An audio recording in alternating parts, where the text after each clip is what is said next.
Hi, everybody. I hope you're having a great day. If you're not having a great day, I hope something is said in the next few moments that will improve it. Post your prayer request in the comments section, please, and we will be praying for you. Today's our last episode of a short series based on the book of Esther. According to a book I wrote, You Were Made for This Moment. I hope Esther's story has been an encouragement to you. You know, the anthem of Esther's story is that God is the God of great turnarounds. He's ever the God of the plot twist, and He can use your challenge for a redemptive purpose. Think about it. No struggle means no strength. No mountain means no mountain peak. No setback means no comeback. And I got to tell you, my friend, a comeback is yours for the taking. The Jewish people in the book of Esther certainly learned firsthand the power of God's ability to turn the story around. When the story begins, the Jewish people, once joyful inhabitants of Israel, were scattered like dry leaves in a winter wind. And at this point in their history, they had no temple, no homeland, no leader. Where is the Joshua of the day? Where is the David? Where is the Elijah? Nowhere to be found. The Jews were leaderless minnows in the ocean that was Persia. And to make matters worse, the Jews faced a royal decree that threatened to annihilate them. It wasn't the best of times for God's covenant people. But then two unassuming heroes took a stand, Mordecai and Esther.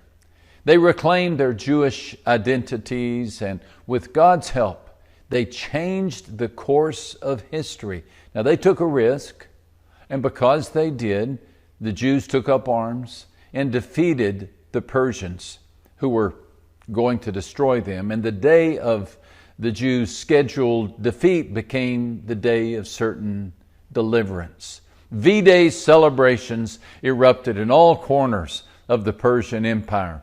A new chapter was written, a new chapter in the history of the Jewish people. They realized they could embrace their identity.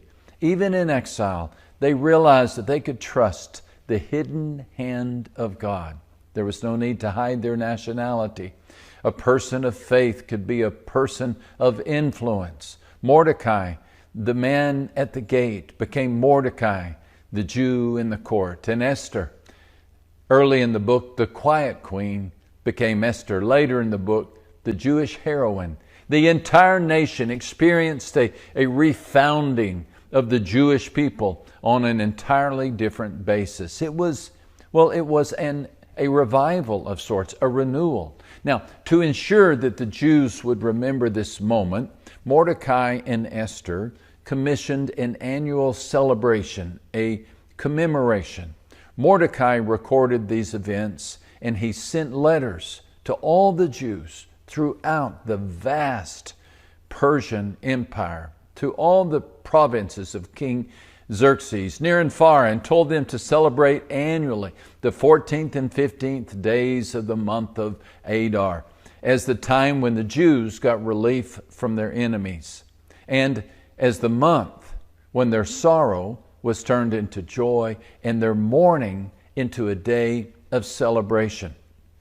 He wrote them to observe the days as days of feasting, as days of joy, as days of giving presents and food to one another, even gifts to the poor. That's all recorded in chapter 9. See, the book of Esther does not end with victory in battle. It ends with a call to remember. Just as Christians read the story of the birth of Christ at Christmas, the Jews read the story of Esther during the feast of Purim.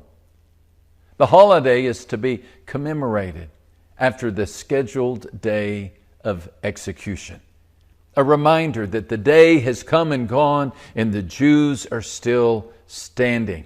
Now, I appreciate this celebration in which people of faith revisit the day, in which they revisit the way in which God prevailed. We tend to forget that God is for us, not against us, that God is near us, not away from us, that God is busy, not sleepy? Do we not tend to forget that God can make beauty out of ashes, that He can make joy out of mourning, an army out of the valley of dry bones, and rejoicing out of sorrow? We tend to forget. Consequently, we need memorials that jog our memory. Folks, don't be done in by the bad news. Don't fall victim to the voices of panic and chaos. Don't drink the Kool-Aid of our day. You have a good God. You have a good God who has a good plan, and that plan is revealed in His good book through His great Son, Jesus Christ. Today's confusion, today's crisis will be tomorrow's conquest. Take God at His word. I dare you to do so. I double dog dare you to do so. Reframe the way you see this season of winter. Recast the struggle for what it is, an opportunity for God to do again what He does the best, to flip a story on its head and resurrect life out of death. He'll do that for you. He did it then. He does it still. My friend, you were made for this moment. Hey, have a great day. And don't forget who's in charge of it.